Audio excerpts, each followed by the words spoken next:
ചേക്കേറുന്ന പറവകൾ, അമ്പലത്തിനു മുമ്പിലെ നീണ്ട ശാലീനമായ കടൽത്തീരം, അവയുടെ തീരങ്ങളിൽ മണലിൽ തഴച്ചു വളരുന്ന മഞ്ഞയും ചുവപ്പും പൂക്കളുള്ള അലരിമരങ്ങൾ. ദിനു എത്തിപ്പിടിച്ച് 5-8 കുലകൾ പറിച്ചെടുത്തു. ചലനവും ശബ്ദവുമില്ലാത്ത വളരെ ശാന്തമായ ജലപ്പരപ്പിലേക്ക് കാലിട്ട് ദിനു പൂക്കൾ മണലിൽ വെച്ച് പിന്നെ ഓരോന്നായി ഇറുത്തെടുത്ത് ജലപ്പരപ്പിലേക്ക് എറിഞ്ഞു. എല്ലാം എറിഞ്ഞു കഴിഞ്ഞപ്പോൾ ഗിരിജ പറഞ്ഞു, നല്ല ഭംഗി. ഭംഗിയേക്കാളും മനസ്സിൽ ശാന്തി തോന്നുന്നില്ലേ? അതെ, ഭംഗിയേക്കാളും അത് കാണുമ്പോൾ ശാന്തിയാണ്. സാമാന്യം ഇരുട്ടിക്കഴിഞ്ഞിരുന്നു. അടുത്തും അകലത്തും മിന്നുന്ന വിളക്കുകൾ. പെട്ടെന്ന് തീരത്തുകൂടെ അവരുടെ തൊട്ടരികിലേക്ക് ആരോ നടന്നെടുത്തു. ഏതാണ്ട് മുമ്പിൽ 10 അടി അകലത്തിൽ നിന്നു. പിന്നെ അവർ വന്ന വഴിയിലൂടെ നടന്നുപോയി. ആരാ ദിനു? വിജയേട്ടൻ. വിജയേട്ടൻ? അതെ, ഈ സമയത്ത് മാത്രമേ വിജയേട്ടൻ പുറത്തിറങ്ങൂ. തീരത്തിലൂടെ ചുറ്റിത്തിരിഞ്ഞ് കുറച്ചുനേരം നടയിലിരുന്ന് ഒടുവിൽ തിരിച്ചു പോകും. ആരും സംസാരിക്കരുത്. ആരോടും സംസാരിക്കില്ല. ഒന്നു നിർത്തി ദിനു. പിന്നെ വിജയേട്ടൻ ഇന്ന് വലിയ എഴുത്തുകാരനാണ്. അക്കാദമി അവാർഡ് വരെ വാങ്ങിച്ചു കഴിഞ്ഞിരിക്കുന്നു. നേരാണോ? നേര്. പക്ഷേ അതൊക്കെ വിജയേട്ടൻ അറിയില്ല. എഴുതിവെച്ചത് ഈ നേരത്ത് പുറത്തിറങ്ങുമ്പോൾ അന്യേട്ടൻ എല്ലാം പകർത്തിയെടുക്കും, പത്രങ്ങൾക്ക് അയച്ചു കൊടുക്കും. ഇപ്പോൾ കത്തുകളൊക്കെ കൈകാര്യം ചെയ്യുക അന്യേട്ടനാണ്. വായിക്കുന്ന കാര്യത്തിൽ ഗിരിജയ്ക്ക് വലിയ താല്പര്യമില്ലായിരുന്നു. നഴ്സറിയിലെ കൊച്ചുകുട്ടികളിൽ അവൾ എന്തെന്നില്ലാത്ത ആഹ്ലാദം കണ്ടെത്തിയതാവാം അതിനു കാരണം. ആ സംതൃപ്തിയിൽ പത്രം വായന പോലും അവൾ ശ്രദ്ധിച്ചിരുന്നില്ല.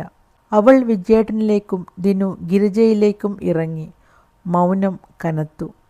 ഒടുവിൽ ദിനു പറഞ്ഞു, എല്ലാം വേണ്ടെന്ന് വെച്ചുകൊണ്ട് ഒരു തീർത്ഥയാത്രയ്ക്കിറങ്ങിയാൽ മനസ്സിനും ചെയ്ത പാപങ്ങൾക്കും ശാന്തി കിട്ടില്ലേ ഗിരി? ഗിരിജ ഞെട്ടി ഉണർന്നു. അല്പനേരത്തിന് ശേഷം അവൾ പറഞ്ഞു, എനിക്ക് വലിയ ശാന്തി കിട്ടുക നഴ്സറിയിലെ ചെറിയ കുട്ടികൾക്കിടയിൽ ഇരിക്കുമ്പോഴാണ്. അവർ വളരില്ലേ? നമ്മുടെ കുട്ടിക്കാലം എത്ര സുന്ദരമായിരുന്നു. അത് ഓർക്കുമ്പോൾ വളർന്നു പോയതിൽ പശ്ചാത്താപം തോന്നുന്നു. കുട്ടികൾ വീണ്ടും ഉണ്ടാവുമല്ലോ.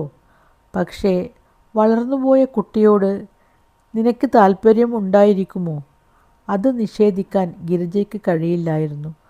അരുൺ വളർന്നാൽ എനിക്കവനോട് താല്പര്യം കുറയുമോ? പൂക്കൾ കടൽപ്പരപ്പിലേക്ക് എറിഞ്ഞുകൊണ്ടിരിക്കെ ദിനു തുടർന്നു. പുരാണത്തിൽ പലരും ശാന്തി തേടി കുടുംബവും സർവവും ത്യജിച്ച് ഇറങ്ങിപ്പോയതായി പറയുന്നുണ്ടല്ലോ. അവർക്കൊക്കെ ശാന്തി കിട്ടിയിരിക്കുമോ?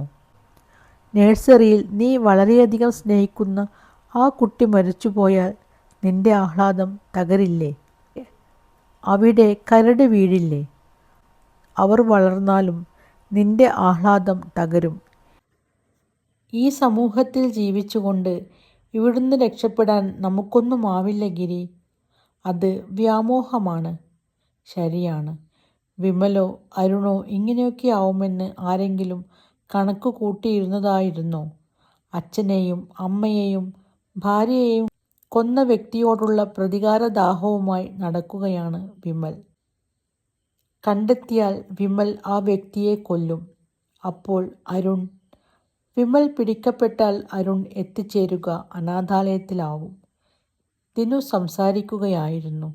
ആദ്യം സ്വപ്നലോകത്തിലെ സ്ത്രീ സാമീപ്യത്തിൽ ഞാൻ എത്രമാത്രം രോമാഞ്ചം കൊണ്ടിരുന്നെന്ന് എനിക്ക് തന്നെ ഓർക്കാനാവില്ല.